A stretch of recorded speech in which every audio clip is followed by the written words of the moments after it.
नमस्कार, PS news पर आप सभी लोगों का स्वागत है। नागरिकता संशोधन अधिनियम अर्थात सीएए को अधिसूचित कर दिया गया है। नागरिकता संशोधन अधिनियम के माध्यम से पाकिस्तान, अफगानिस्तान, बांग्लादेश के गैर मुस्लिम जो शरणार्थी जो भारत में आए हुए हैं उनको नागरिकता देने से जुड़ा हुआ विधेयक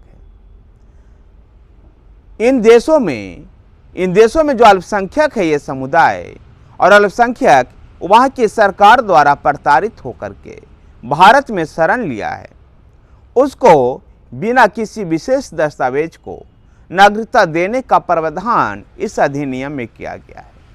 ये नागरिकता संशोधन अधिनियम के जरिए इन 3 देशों से 31 दिसंबर 2014 से पहले आने वाले हिंदू, सिख, ईसाई, बौद्ध, जैन और पारसी समुदाय के शरणार्थियों को भारत की नागरिकता के लिए आवेदन कर सकते हैं। इनके लिए कोई खास दस्तावेज भी इनको देना नहीं होगा।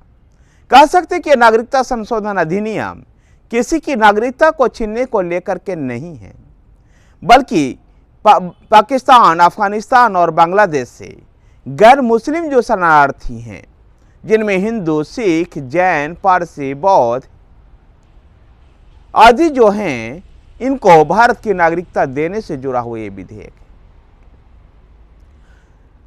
है। आज से 4 साल पहले जब ये विधेयक संसद में पारित हुआ था, उस समय अधिसूचित करने का प्रयास चल रहा था, जब इसका देश भर में व्यापक विरोध हुआ था। याद कीजिए दिल्ली के शाहीन बाग में क्षेत्र में किस प्रकार से इसका विरोध प्रदर्शन हुआ था। बाद में कोविड काल और अन्य कारणों से सरकार ने इसको अधिसूचित नहीं किया। अब चुनाव के समय, चुनाव से ठीक पहले इसको अधिसूचित कर दिया गया है। गृह मंत्री अमित शाह ने पहले ही इस तरह का बयान दिया था कि इसको अधिसूचित किया जाएगा।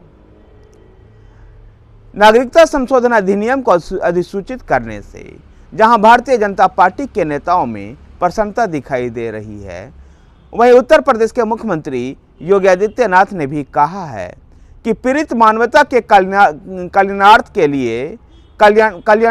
लिए पीड़ित मानवता की सेवा के लिए, उनके कल्याण के लिए ये निर्णय ऐतिहासिक है और पाकिस्तान, अफगानिस्तान और बांग्लादेश में सताए गए गैर मुस्लिम लोगों को भारत में आए शरणार्थियों को नागरिकता देना एक उचित कदम है।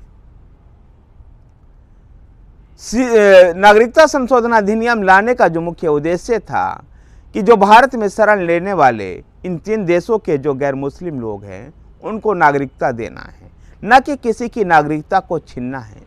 लेकिन भारत में सेकुलर की राजनीति करने वाले तमाम दलों को इससे चुभन महसूस हो रही है।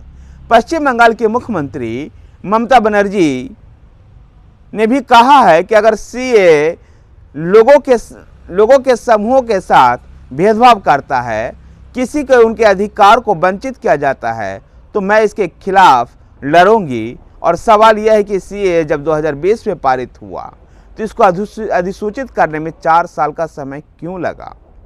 कांग्रेस के जयराम रमेश ने भी कहा है कि पीएम दावा करते हैं उनकी सरकार बिल्कुल समयबद्ध तरीके से काम करती है, लेकिन सीएए को लागू करने में 4 साल का समय क्यों लगा।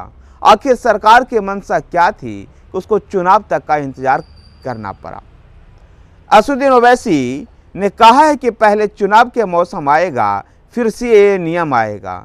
सीएए पर हमारी आपत्तियां पहले से जो है वो बरकरार है।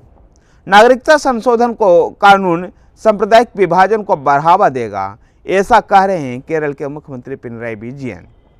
कह सकते कि सीएए को लेकर के देश में एक राजनीतिक विभाजन दिखाई देता है, जहां भारतीय जनता पार्टी और एनडीए के तमाम सहयोगी दल इसको एक उचित कदम मानते हैं, तो तमाम विपक्षी पार्टियां इसको भारत में एक विभाजनकारी नीति और एक विशेष वर्ग को प्रताड़ित करने की नीति के रूप में प्रचारित कर रही है।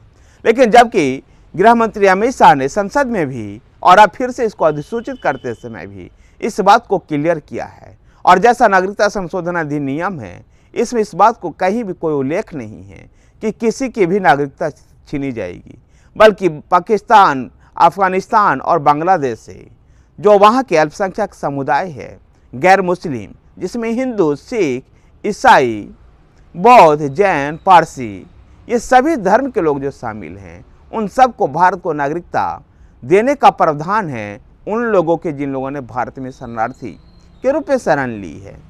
और केवल ये नागरिकता कुछ लोगों को देने का ही प्रावधान है, न कि नागरिकता किसी से छीनने का ये प्रावधान है।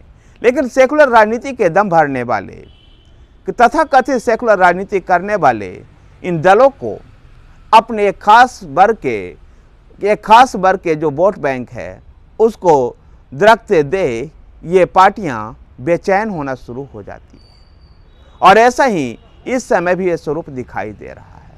उस समय भी जब दिल्ली के शाहीन बाग एरियो में इसको लेकर के धरना प्रदर्शन का दौर चला था, जब भी ऐसा ही माहौल दिखाई दे रहा था। धन्यवाद साथियों, वीडियो को लाइक कीजिए, शेयर कीजिए। हमारे साथ बने रहने के लिए हमारे चैनल पीएस न्यूज़ को सब्सक्राइब कीजिए। धन्यवाद।